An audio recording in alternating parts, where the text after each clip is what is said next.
নমস্কার বন্ধুরা, welcome back to my channel. আজ আমরা রান্না করব সম্পূর্ণ ভিন্ন উপায়ে মুরগির মাংস। ভিডিওটি শুরু করার আগে আপনি যদি এই চ্যানেলে নতুন হয়ে থাকেন তাহলে চ্যানেলটি সাবস্ক্রাইব করে পাশে থাকা বেল আইকনটি বাজিয়ে দিন। ভিডিওটি একটু না কেটে শুরু থেকে শেষ পর্যন্ত দেখার অনুরোধ রইল। আমাদের বাড়িতে ফ্রিজ না থাকায় মাংসগুলো ভেজে রেখে দিয়েছিলাম আগের দিন। মাংসটা ভাজার জন্য এর মধ্যে দিয়ে দিয়েছি শুকনো মরিচ, তেজপাতা, লবণ, হলুদ, তেল এবং কিছুটা গুঁড়ামরিচ। সবই সীমিত পরিমাণ দিয়েছি, যেহেতু রান্নার সময় সবকিছুই নতুন করে দিতে হবে। আগের দিন ভেজে রাখা মাংসগুলো রান্নার জন্য নিয়ে নিয়েছি আলু, পেঁয়াজ কুচি, রসুন ও ভেজে রাখা মাংসগুলো।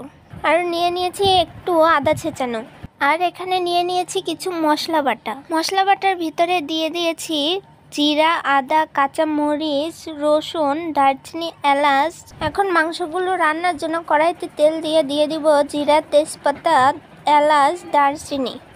জিরেগুলো ভালোভাবে ফুটে গেলে দিয়ে দিব পেঁয়াজ কুচি, রসুন ও আদা ছেঁচানো।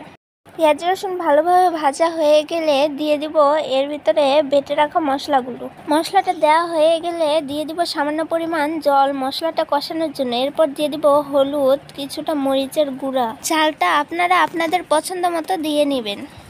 এখন মশলাটা ভালোভাবে কিছুক্ষণ কষিয়ে নেব।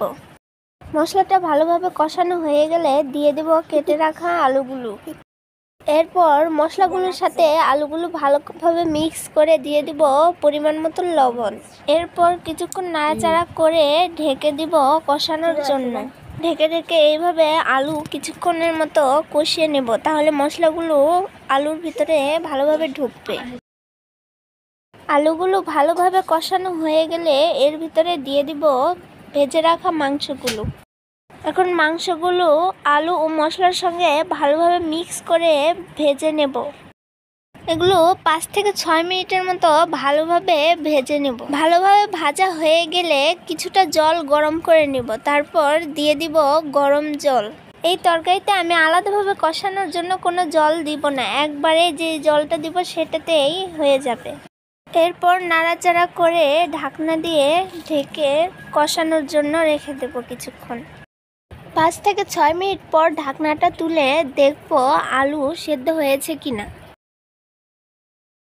আলু সেদ্ধ হয়নি, এর জন্য আরও 3 থেকে 4 মিনিটের মতন ঢাকনা দিয়ে কষিয়ে নেব। এরপর দেখতে পাচ্ছেন আমাদের তরকারিটা রেডি হয়ে গেছে, এখন নামিয়ে নেব।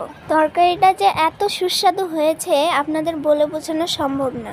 বন্ধুরা, ভিডিওটি কেমন লাগলো অবশ্যই কমেন্টে জানাবেন এবং ভিডিওটি ভালো লাগলে লাইক করবেন এবং শেয়ার করে ছোট্ট চ্যানেলটির পাশেই থাকবেন।